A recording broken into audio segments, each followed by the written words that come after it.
गणेश जी विघ्न विनाशक व शीघ्र प्रसन्न होने वाले देवता हैं। अगर कोई सच्चे मन से गणेश जी की वंदना करता है तो गौरी नंदन तुरंत प्रसन्न होकर उसे आशीर्वाद प्रदान करते हैं।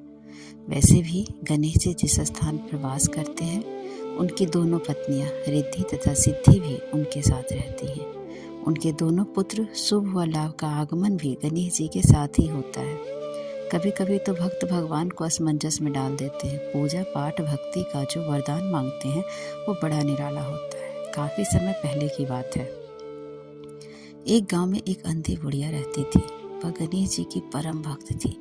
आंखों से भले ही दिखाई नहीं देता था उसे, परंतु वह सुबह शाम गणेश जी की बंदगी में मग्न रहती। नित्य गणेश जी की प्रतिमा के आगे बैठकर उनकी स्तुति करती, भजन गाती व समाधि में लीन रहती।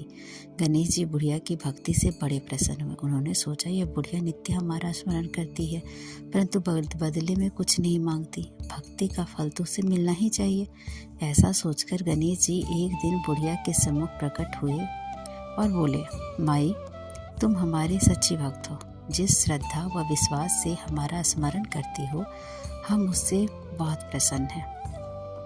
अतः तुम वरदान जो चाहो हमसे मांग सकती हो। बुढ़िया बोली, प्रभु, मैं तो आपकी भक्ति प्रेम भाव से करती हूँ। मांगने का तो मैंने कभी सोचा ही नहीं, अतः मुझे कुछ नहीं चाहिए। गणेश जी पुनः बोले, जो मांगना है मांगो, हम वरदान देने के लिए आए हैं। बुढ़िया बोली, हे सर्वेश्वर, मुझे मांगना तो नहीं आता, मैं कल मांग लूँगी।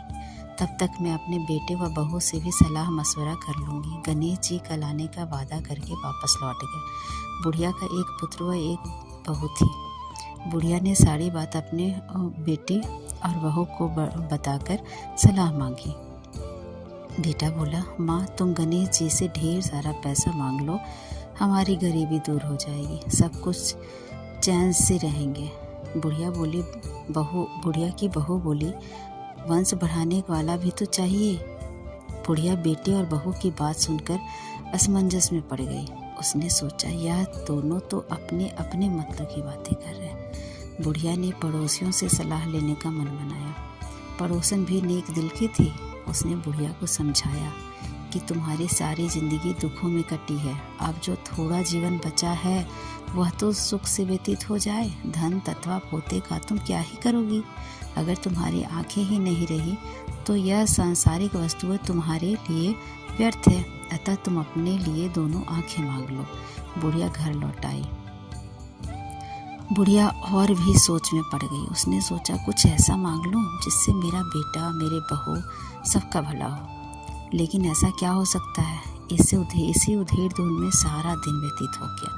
बुढ़िया कभी कुछ मांगने का मन बनाती तो कभी कुछ मन बनाती, परंतु कुछ भी निर्धारित ना कर सकी। दूसरे दिन गणेश जी पुनः प्रकट हुए तथा बोले, आप जो भी मांगेंगे वह हमारी कृपा से हो जाएगा, यह हमारा वचन है। गणेश जी के पावन वचन सुनकर बुढ़िया बोली, हे गणराज, यदि आप मुझसे प्रसन्न हैं तो कृपया कर मुझे मन इच्छित वरदान दीजिए। मैं अपने पोते को सोने के गिलास में दूध पीते देखना चाहती हूँ।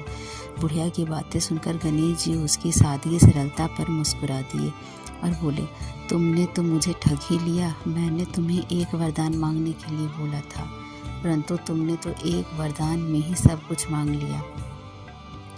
तुमने अपने लिए लंबी उम्र तथा दोनों आंखें मांग ली, बेटे के लिए धन व बहू के लिए पोता भी मांग लिया। पोता होगा, ढेर सारा पैसा होगा, तभी तो वह सोने के गिलास में दूध पिएगा रात को, और पोते को देखने के लिए तुम जिंदा रहोगे तभी तो देख पाओगे। अब देखने के लिए 2 आंखें भी देनी पड़ेगी। फिर भी वह बोले, तुमने जो मांगा वो सब सत्य होगा। यूँ कहकर गणेश जी अंतर्ध्यान हो गया। सब कुछ समय के बाद गणेश जी की कृपा से बुढ़िया के घर पोता हुआ।